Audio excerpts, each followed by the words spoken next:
Good morning, Knicks Nation. Today is Wednesday. It is the 4th day of May, 2022. I hope you're all healthy and safe today. I hope your family is healthy and safe. I hope the needs of you and your family in terms of food, shelter, clothing, as well as health are being met today. Blessings upon those that work in the healthcare field and the first responders who every day are trying simply to save lives. And those that pick up garbage to keep streets and sidewalks and parks clean and litter-free and disease-free. And those that make deliveries for our convenience to places like supermarkets and places and pizza delivery people and even servers in restaurants for our convenience, oftentimes working on tips or driving huge trucks in dangerous places so that when we walk into a store, the food is there. Blessings upon them. Double blessings on the men and women trying to help deliver and rescue the victims of child molestation and pedophilia, the victims of pornography and child pornography, the victims of prostitution and child prostitution, the victims of human trafficking and sex slavery, and double curses upon the perpetrators, profiteers, and the perverts who are out here trafficking in human misery for money and perverted pleasure. Finally, blessings upon the homeless. Nearly 600,000 U.S. citizens that are men, women, and most importantly, children living on the streets.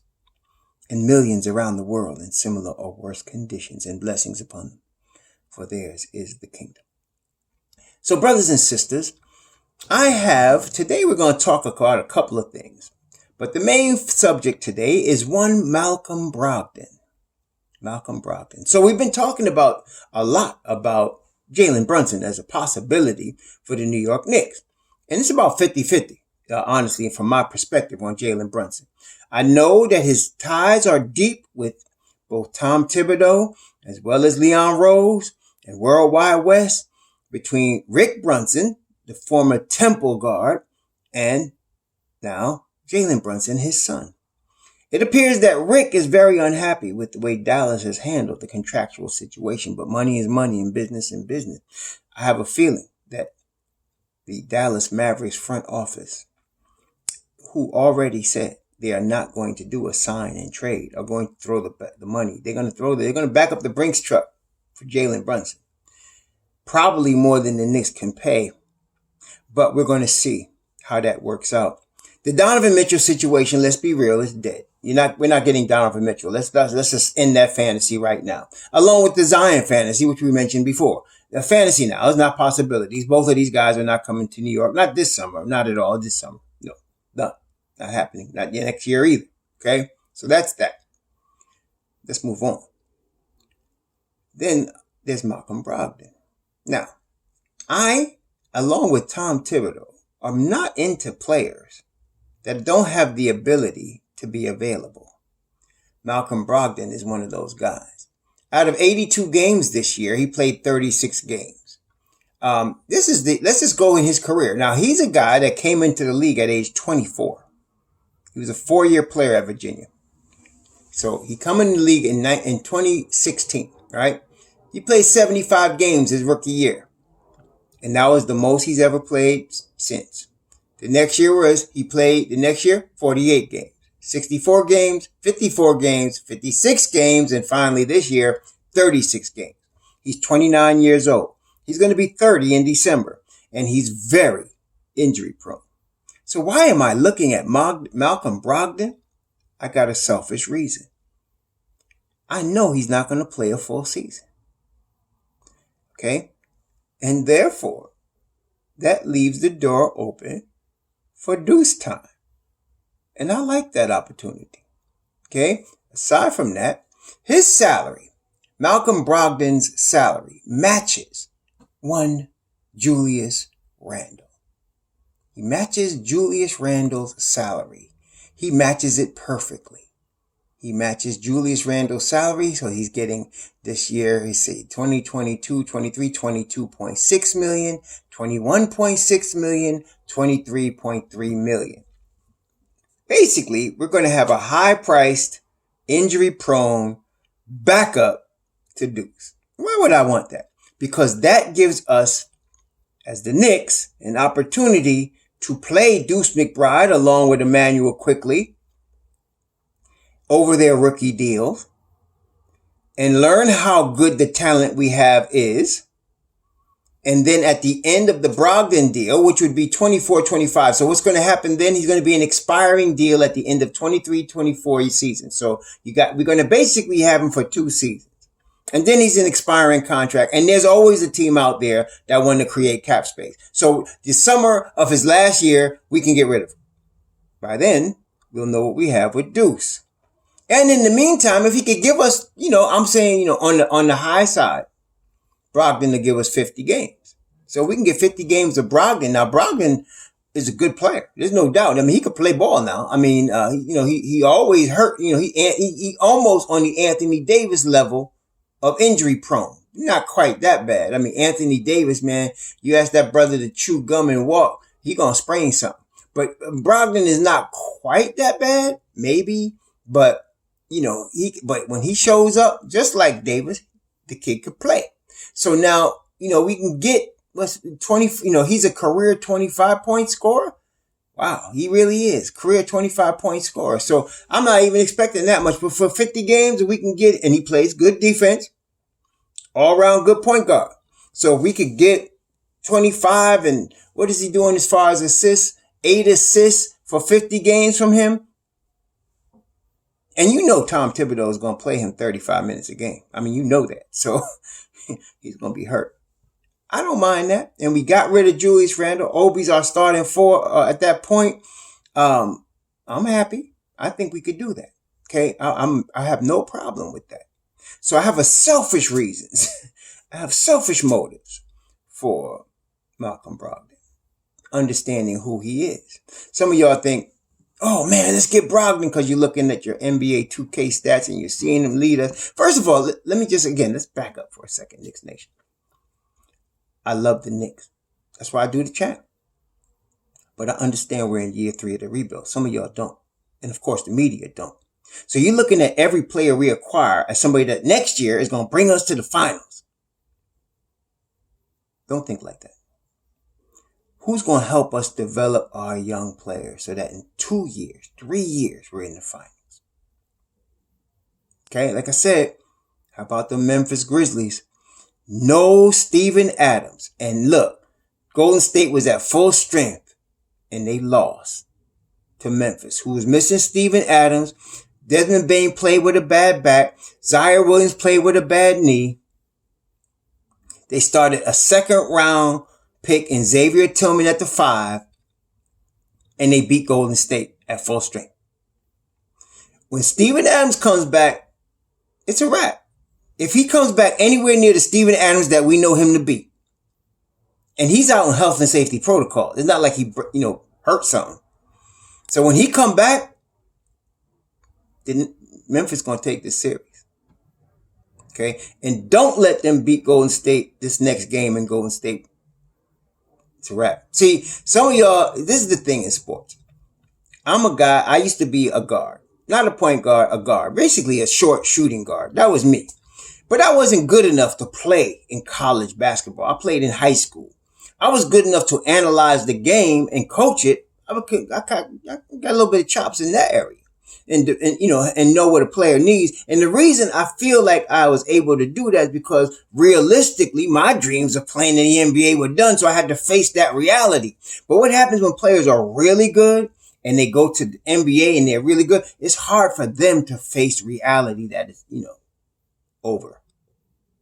And see, Golden State of 5 years ago with DC, the big three they got of Green, Curry, and Thompson, that's a different thing, man. That's a different thing. This ain't that team. Some of y'all don't want to accept that. And I'm sure the last ones to really know are the players themselves. So, especially Thompson. Thompson is not the same guy. He's worked really hard to come back from the injuries he's had. Reminds me of Bernard King. Bernard King messed his knee up with the Knicks in his prime and then took 2 years before he could come back and came back and became an all-star with Washington. But that was it.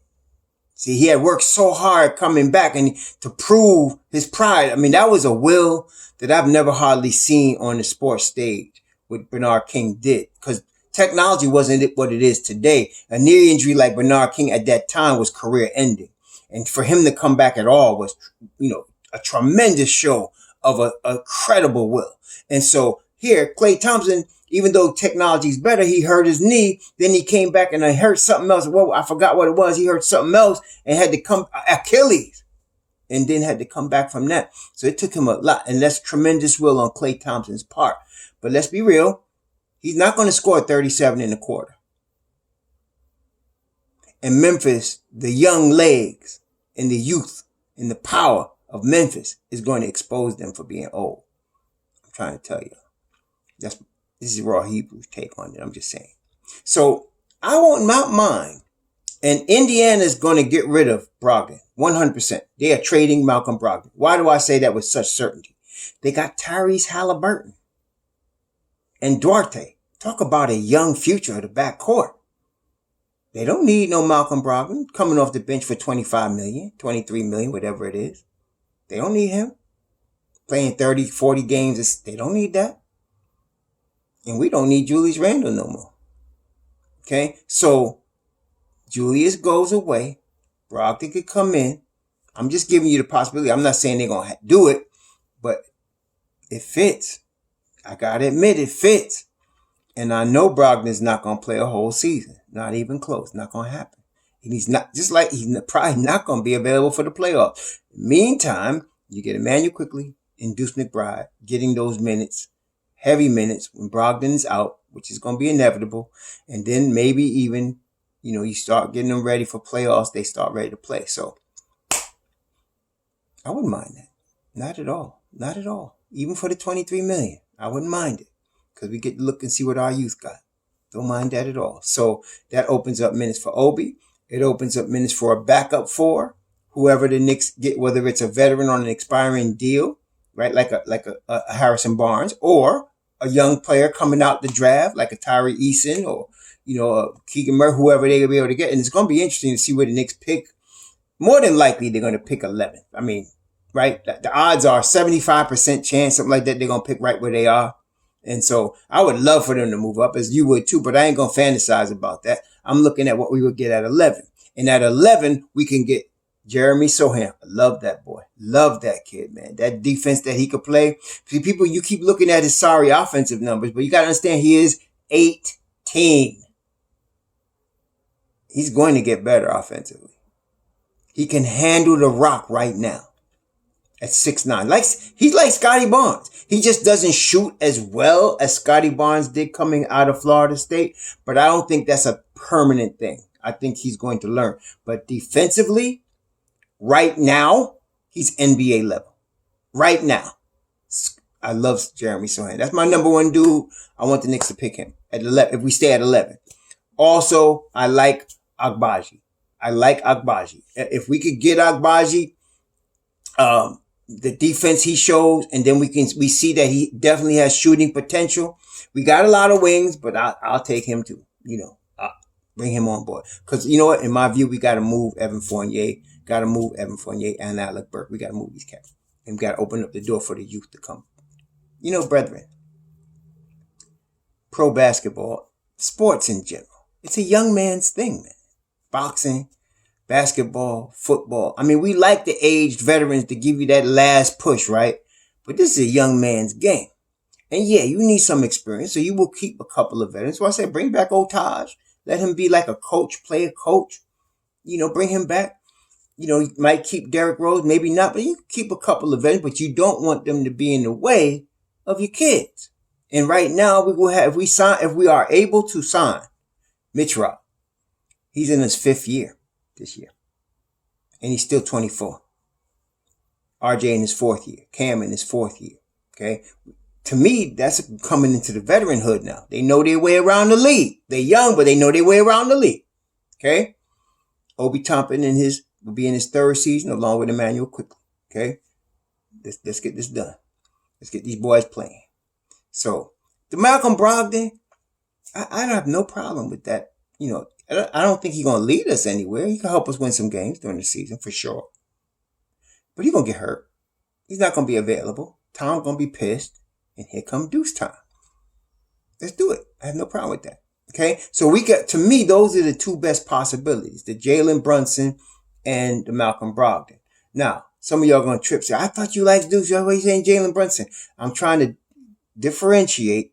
There's a word for you. Differentiate between what I want and what I actually realistically think the Knicks are going to do. I would want them to hand Deuce this ball right now and say, this is our starting point guard in year 2. Go, Deuce. But realistically, are they going to do that? No, they're not going to do that. They're going to look for Malcolm Brogdon or Jalen Brunson. That's what's going to happen. Now, whether they get those two cats or one of them, that's what they're looking for. Hey, I have no problem with either of them. As far as, again, y'all keep thinking about Donovan Mitchell if you want to. Light candles, pray whatever you want. That brother going to be in Utah next season. Period. End of story. He got Danny Ainge, man. Come on, man. Come on, be real. Danny Ainge ain't giving up no Donovan Mitchell. And some of y'all, come on, you think Danny Ainge is giving up Donovan Mitchell for your veterans and a couple of picks? Could you be real, please? 25-year-old superstar not in his prime yet? What is wrong with some of y'all? Anyway, no. That brother going to be starting point guard, whatever you want to call him, for Utah next year. That's how it's going to work. Okay? He's not forcing his way nowhere. He ain't in the final year of his deal. This brother's locked up. Period. Okay? So that ain't happening. Is what it is. So really, you're looking at Brogdon, who Indiana badly wants to get rid of, and you're looking at Brunson, who's going to be an unrestricted free agent. That's what you're dealing with right now. And I don't mind either if we're moving Randle to get Brogdon. I'm all in. Let's do that. Okay? So we're going to see what happens. And then we got to move the rest of these vets, but that's Leon's problem. So we're going to see what happens. I'm very excited to see Grimes, Deuce, and Roku Jokic play this summer in the Summer League. I'm going to be watching that intently. I'm very excited to see where the Knicks are going to draft, and I don't mind them drafting at 11 because, like I said, I like Jeremy Sohan. I like him a lot. And then I like Abaji also. Dyson Daniels, I like this boy too. What I like about him, he's a tough kid because he's from Australia. Very few soft kids come out of Australia. Of all the places in the world, you know, a lot of the problem with some of these guys, especially from Europe, is they soft. They just soft, man. You know, there's this 6'9" guy, Jovic, whatever, from Europe, 6'10" dude. Soft. You know, I'm not saying they can't play, but the European game is just soft compared to our game. It's soft, man. And so you might get a husky dude like a Nikola Jokic, Joker, but he's a husky big old dude, so he's not as soft. Though his game plays is subtle, right? But most of them cats coming out of Europe is soft. But the Australian guys, when you think of a Patty Mills, right? Guys like him in that mold, tough dudes, man, grimy dudes. So this kid, Dyson Daniels, is like that. He's going to need some work offensively, but we got, but see, if we're going to get a veteran like a Jalen Brunson, and that's what I'm thinking. See, think about that, Knicks Nation. If they're going for a Jalen Brunson or a Malcolm Brogdon, what the heck we need Dyson Daniels for when we got IQ and Deuce? Okay, and if we don't trade Derrick Rose, now it becomes crowded. Think about that. Okay, some of y'all keep talking about putting Evan Fournier on the bench. So now you ready to trade Cam? Because that's what you're talking about. You can't play Cam and Evan in Tom Thibodeau's rotation. No. Okay, so if you talk about let's put Fournier on the bench, then you're talking about getting rid of Cam, and I'm not having that. I want Cam. Send Evan away for what you can get for him. He's in his prime. We should be able to get something for him. He's in his prime right now. Send him to a playoff team. Okay? But we need to develop our kids. I want Grimes. I want Cam. Let's get this going, baby. You get them kids the minutes. They got to go through their pains. You got to let them make the mistakes and stuff. But at the end of the day, we're going to have something. Okay? Isn't it heartbreaking too, brethren? Mark Jackson going to get a head coaching job somewhere. Now the name is getting put out there. He's on the finalist for the Kings job. If he don't get that, he's going to get another job. You know what happened, right? Soon as LeBron said, I want to see Mark Jackson as the coach, all of a sudden everybody opening up. Now they doing it. They were blackballing the brother before, the whole rainbow situation, but now he is getting the props. Man, We could have had Mark Jackson, right? But we ain't getting him. So not right now. Maybe in the future. Never know in coaching, but not right now. So we're going to have Tom Thibodeau on our sidelines with Leon Rose. That's what we got. Let's deal with that. And yeah. So as far as Malcolm Brogdon, I don't have no problem. I got selfish motives. Yeah, we can move Julius and pretty much bringing Brogdon here guarantees Juice is getting some time. Deuce is getting some time. Okay? You're going to get Deuce on the loose. So, yeah, let's do that then. Anyway, that's what we're talking about. How about the Memphis Grizzlies? Some of y'all was talking about sweep. I don't want to hear. Wait, if I do hear from y'all should be apologizing for that foolishness. Talking about sweep. What's wrong with y'all? Come on, baby. Memphis was second in the West, no? Sweep. I was like, some people said sweep. I was like, instead of break, I said, you know what? We shall see. I said, Tuesday night, we're going to see. Because once they win that game, you could end the sweep talk. And some of y'all going to talk 4-1. Is that, you want to say that now? All right. Don't let Steven Adams come back. Don't let Steven Adams come back. Warriors going to have a problem. Dub Nation know I'm telling the truth. Y'all going to have a problem. See, that's why y'all drafted Weissman. You thought he was going to be your Steven Adams, and he should have been. Look like we looking at bust for that brother, though. You're putting the bust label starting to come around for him now. Here he is. He ain't done nothing in 3 seasons. What you going to do? Right? But you ain't got no answer for Steven Adams. You ain't got no answer for him. We're going to see what happens. Y'all have a good Wednesday. Shalom.